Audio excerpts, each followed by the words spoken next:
కేంద్రంలో బీజేపీ సర్కారును సాగనంపాల్సిన సమయం వచ్చిందని తెలంగాణ సీఎం కేసీఆర్ అన్నారు. సీఎం నితీష్ కుమార్తో కేసీఆర్ భేటీ అయ్యారు. గల్వాన్ ఘర్షణలో అమరులైన 5 బీహార్ సైనికుల కుటుంబాలకు సీఎం కేసీఆర్ 10 లక్షల చొప్పున ఆర్థిక సాయం అందించారు.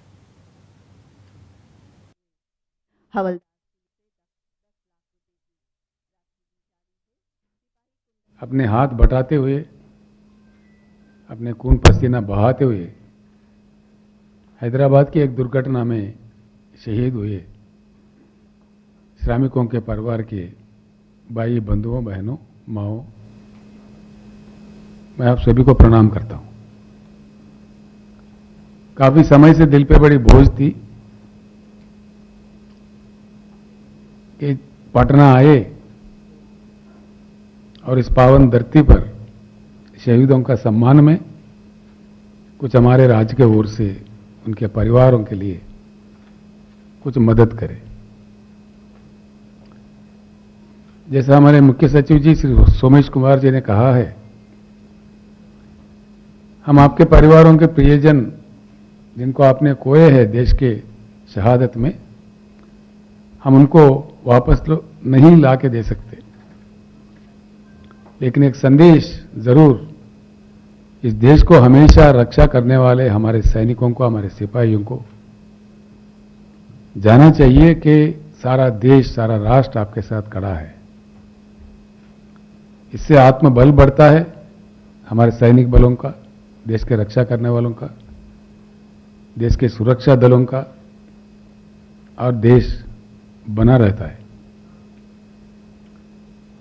एक बात मैं यहां जरूर कहना चाहूंगा, तेलंगाना हिंदुस्तान का सबसे नौजवान नया राज्य है, जहां विकास में बिहार के कई हजारों श्रमिक अपने हाथ बटा रहे हैं। कई क्षेत्रों में, कई फील्ड्स में बिहार के लोग हमारे पास काम करते हैं। जब कोरोना जैसा महामारी बहुत ही परेशान कर रही थी, हमारे केंद्र सरकार में महान सरकार हम जानते हैं, वो लोग कुछ ट्रेन के प्रबंधन करने का मांग हम करने पर भी नहीं कर रहे थे, लेकिन हम तेलंगाना राज्य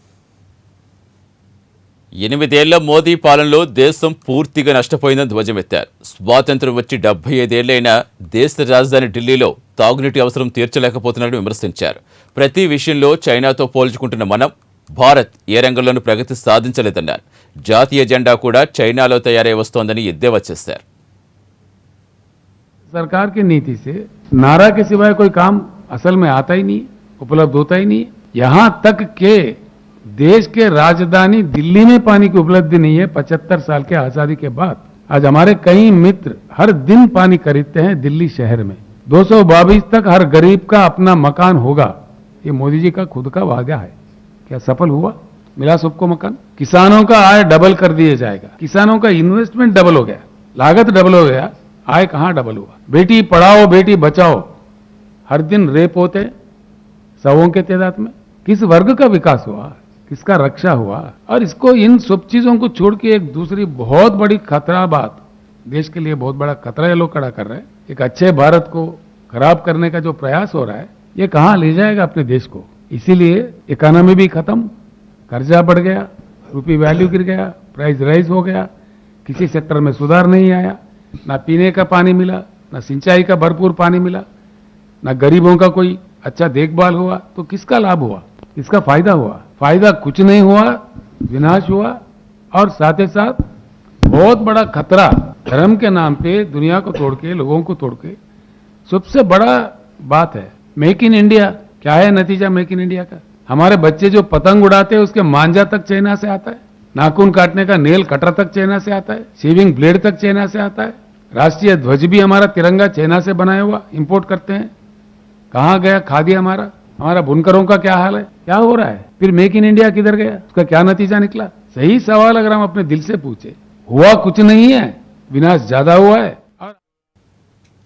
బేటీ పడావో బేటీ బచావో నినాదాలున్న కఠిన చట్టాల అమల్లో జాప్యం వల్ల దేశంలో మహిళలపై అత్యాచారాలు రోజురోజుకి పెరిగిపోతున్నాయని కేసీఆర్ ఆవేదన వ్యక్తం చేశారు. సమైక్య వ్యవస్థ నిర్వీర్యం చేస్తున్నారని, మత విద్వేషాలు రెచ్చగొట్టి పబ్బం గడుపుకోవాలని చూస్తున్నారని కేసీఆర్ ఆరోపించారు.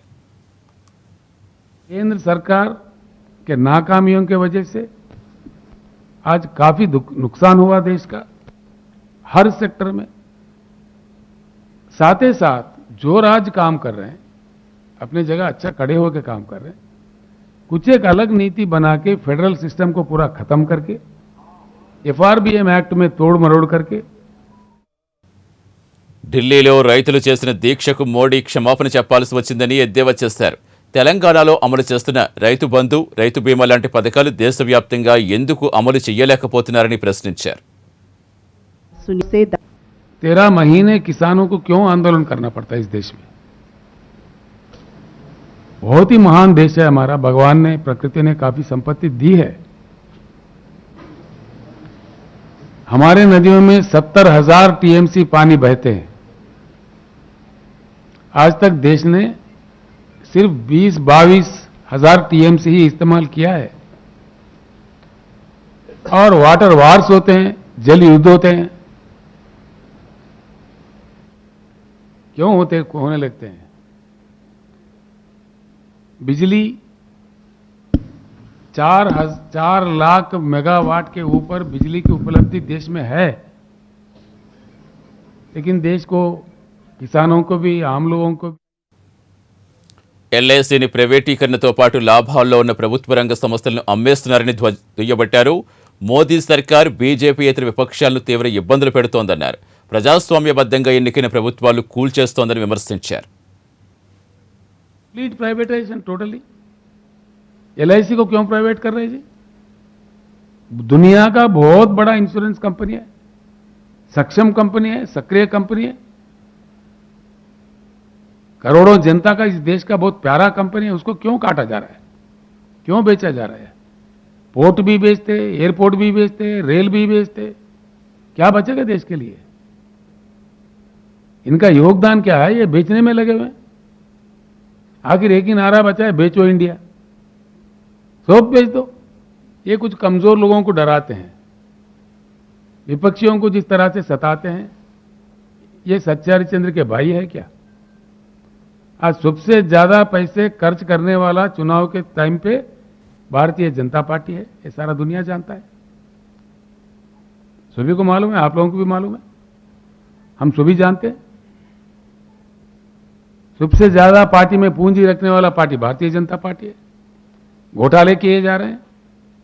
कभी हमारे देश के प्रधानमंत्री के खिलाफ कहीं नारा नहीं उठे। प्रधानमंत्री जब श्रीलंका गए, श्रीलंका में साफ बताया, वहां के लोगों ने उनके पार्लियामेंट्री कमेटी के सामने बयान दिया है कि भाई इन्होंने अपने मित्र को, एक छोटे मोटे शाहूकार को कॉन्ट्रैक्ट देने के लिए श्रीलंका पे दबाव लाया है। वहां के युवा प्लेकार्ड लेके खड़ा हुआ है वहां के रोडों पे। ये सारे दुनिया నితీష్ కుమార్ దేశంలో అత్యంత రాజనీతిజ్ఞుడని కేసీఆర్ ప్రశంసలు కురిపించారు. దేశంలో విపక్షాలన్నీ ఏకతాటిపై ఉన్నాయని, సమయం వచ్చినప్పుడు కూటమికి ఎవరు నాయకత్వం వహిస్తారని చెబుతామని కేసీఆర్ స్పష్టం చేశారు. బీజేపీ ముక్త్ భారత్ కోసం విపక్షాలన్నీ కలిసి రావాలని కేసీఆర్ పిలుపునిచ్చారు. తెలంగాణ ఉద్యమ సమయంలో కేసీఆర్ చేసిన పోరాటం నితీష్ ప్రశంసించారు. ఉద్యమంలో పోరాడిన తీరు కొనియాడారు. గతంలో ఎన్ని పోరాటాలు జరిగినా కేసీఆర్ ఒక్కడే తుదికంటా పోరాడి ప్రత్యేక రాష్ట్ర ఆకాంక్ష నెరవేర్చారన్నారు. कि भाई तेलंगाना एक अलग राज्य बने, और इसके लिए शुरू से ही आपने जो सारा काम किया, और आप ही का ये काम है जो इसके लिए आप लड़ते रहे कि भाई आंध्र प्रदेश को 2 हिस्से में बांटो और तेलंगाना बने, तो आप इसमें कामयाब हुए। 2014 में उस समय की जो सरकार थी, उसी समय आप लोगों ने तो बिल्कुल फैसला हो गया था, संसद में भी हो गया, सब कुछ निर्णय हो गया, और उसके बाद फिर जो चुनाव हुआ, दोनों का एक साथ चुनाव हुआ, और फिर आपको सब चुनाव आप किए, और उसके बाद फिर दोनों राज्य को अलग अलग कर दिया गया, और उसके बाद आप ही मुख्यमंत्री बने। जब ये हो गया तो उसके साथ आप बने, और इस सब तो आप समझ लीजिए कि आपका कितना बड़ा योगदान। आप समझ लिए तेलंगाना एक अलग राज्य आपने बनवाया, बाकी जगह कोई इस तरह से आंदोलन करके नहीं बनवाया है पूरे देश में। आप अकेला है इस देश में जिसमें आपने तेलंगाना को एक अलग राज्य बनवाया, अब आजकल आप पर कुछ कुछ लोग बोलते रहता है, एकदम फालतू बात है। जो आदमी तेलंगाना को बनवा दिया, तेलंगाना का आदमी आपको छोड़ेगा कहीं? और कुछ लोग थे, अब तेलंगाना बना है तो आजकल जो है उन्हीं का किया हुआ तेलंगाना अलग, कि तेलंगाना उसके पहले ही अलग हो गया था, निर्णय तो उसके पहले हो गया था। इसलिए अब कौन क्या बोलते रहते हैं वो एक अलग चीज है, उसकी चिंता आपको न रहे। आप एकदम पूरा मजबूती से, और जितना अपने पूरे इलाके का और अपने इस तरह का काम करते रहते हैं, और हम लोगों के यहाँ भी वहाँ काम करता है, तो सबसे तो मालूम होता है कि भैया पूरा का पूरा तेलंगाना के विकास के लिए सब तरह का काम